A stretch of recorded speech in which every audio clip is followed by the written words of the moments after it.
Thank you so much, sir. Thank you for enlightening us on your insights on security, ChatGPT.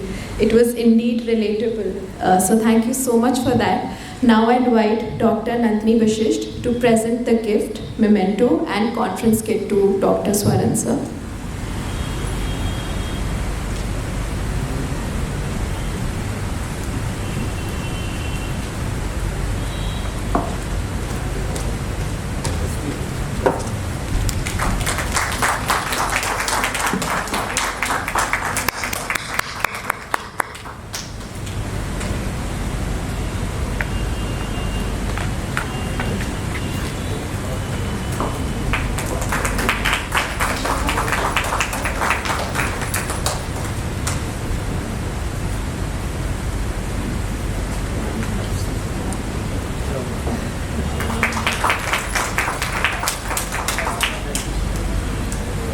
Thank you so much, ma'am. Thank you so much, sir.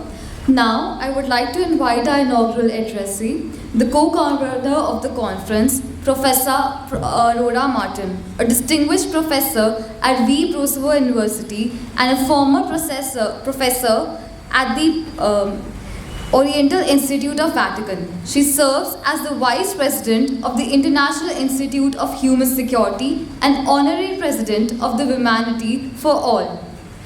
We are so delighted to have your presence, ma'am. Over to you, ma'am. Thank you so much. Good morning, everybody. Let me start by congratulating all the organizers, and especially its Professor Dr. Nandini Batista, which I know since the very first edition of the International Conference on Human Security and Good Governance. Then please allow me to start my presentation with commemorating a tragical event from last year. Last year, because we are very close of commemorating this tragical event next week. Last year, on 7 October 2023, many young people, like majority of you present here to the conference, were attending a music festival in Israel. It was Nova Music Festival. On 7 October 2023, at 6:30 in the morning, Hamas and several other Palestinian nationalist militant groups launched coordinated army incursions from the Gaza Strip into the Gaza envelope of southern Israel, the first invasion of Israeli territory since the 1948 Arab-Israeli War. The attacks on 7 October included both civilian and military targets, both civilian and military victims. In total, 1,139 people were killed, 1,695 Israeli civilians, including 38 children, 78 foreign nationals, and 373 members of security forces. 364 civilians were killed, and many more wounded while attending this Nova Music Festival. About 250 Israeli civilians and soldiers were taken as hostages to the Gaza Strip, alive or dead, and including 30 children, with a stated goal to force Israel to exchange them for imprisoned Palestinians, including women and children. Thousands of cases of rape and sexual assault reportedly occurred, but Hamas officials denied the involvement of their fighters.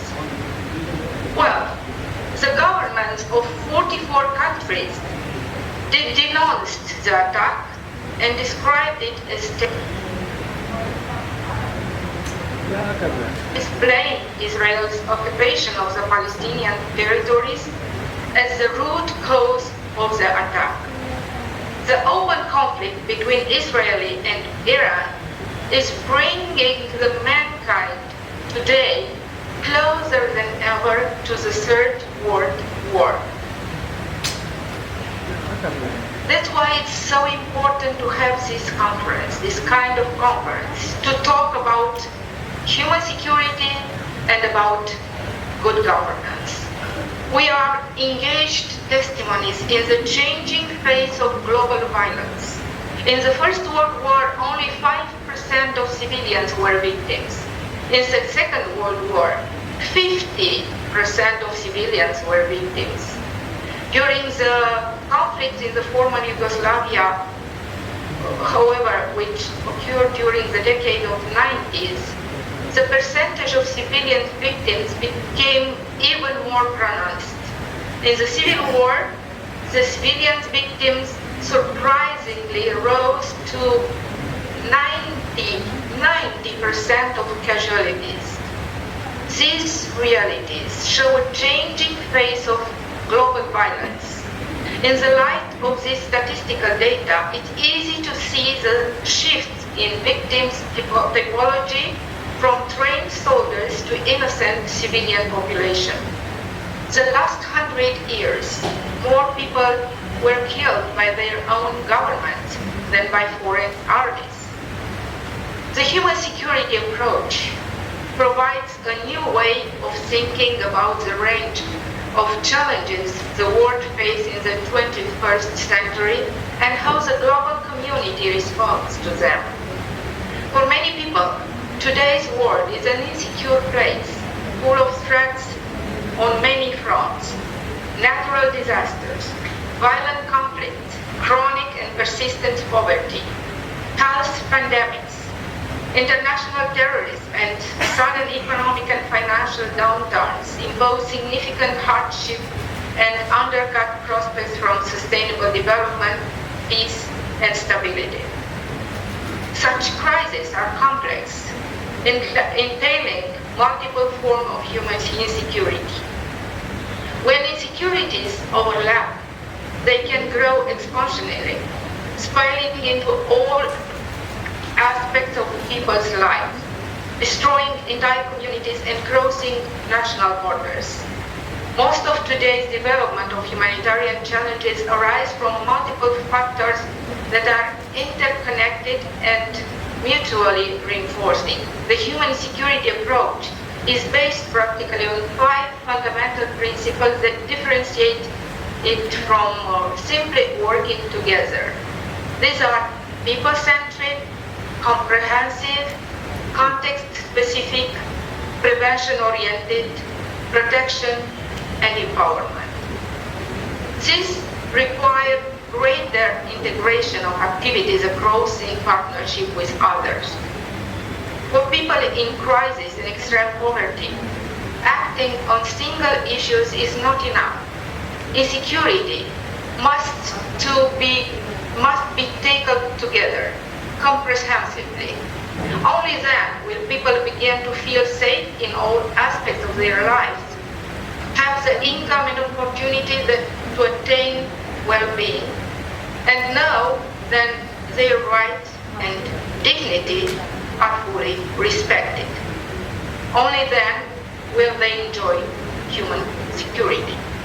The Agenda 2030 underscored that an integrated sustainable development agenda requires an equally synergistic framework for its implementation, and that a truly sustainable development agenda must be inclusive and people-centric.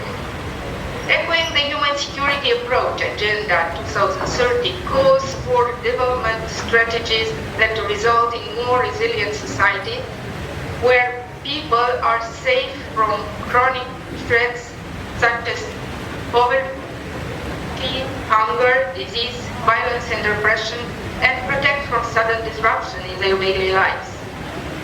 Human security approach is a crucial ingredient to achieve sustainable development. The right of people to live in freedom and dignity should be respected, free from poverty and despair. All individuals, in particular vulnerable people, are entitled to freedom from fear, freedom from want, with an equal opportunity to enjoy all their rights and fully develop their human potential. Human security calls for people-centered, comprehensive, context-specific and prevention-oriented response that strengthens the protection and empowerment of people and all communities. Human security recognizes the interlinkage between peace, development, and human security, human rights, and equally considers civil, political, economic, social, and cultural rights. Human security does not entail the threat or use of force or coercive measures, but human security does not replace state security. Government retains the primary role and responsibility for ensuring the survival, livelihood, and dignity of their citizens. The role of the international community is to complement and provide the necessary support to governments upon their request, so as to strengthen their capacity to respond to current and emerging threats. Human security requires greater collaboration and partnership among governments, international and regional organizations, and civil society. That's why good governance becomes crucial. I will not define good governance. There will be many speakers today to define good governance, and I don't want to bring a scholastic academic definition. I would try in few words to tell you what is not good governance, what is bad governance. The problem of bad governance arises as a result of decision-making between the ruling and those who are being ruled. External circumstances or decisions such as violation of central or accepted norms, such as liberal democracy and poor economic policy, generate this unfavorable relationship. Bad governance refers to government-level administration, although loosey and loosey governments are different. Corruption, deception, and the adoption of unfair policies are all examples of bad governance. As a result, other expressions of inadequate management have varying degrees of severity and potential influence in their respective settings. Bad governance refers to how decisions are made in government and business. It is all the polar opposite of good leadership. Bad governance entails systemic corruption and a lack of openness and accountability, arbitrary policy making, and the deception of those who are ruled. According to the World Bank indicators for governance, these are voice and accountability, rule of law, regulatory quality, control of corruption, governance effectiveness. If you take a look in the conference program for today and tomorrow, you will see that many guests, many speakers, many distinguished speakers, many scholars will talk about all of this. That's why I will stop here and I will give the floor to the other guests of the conference. Thank you. Thank you so much, Aurora ma'am. Ma'am really wanted to join us offline, but unfortunately ma'am is suffering from severe COVID with pneumonia. So we wish you healthy recovery, ma'am, and thank you so much for your insights on interconnectedness between human security and sustainable development goals. So it's really enlightening for us. Thank you so much.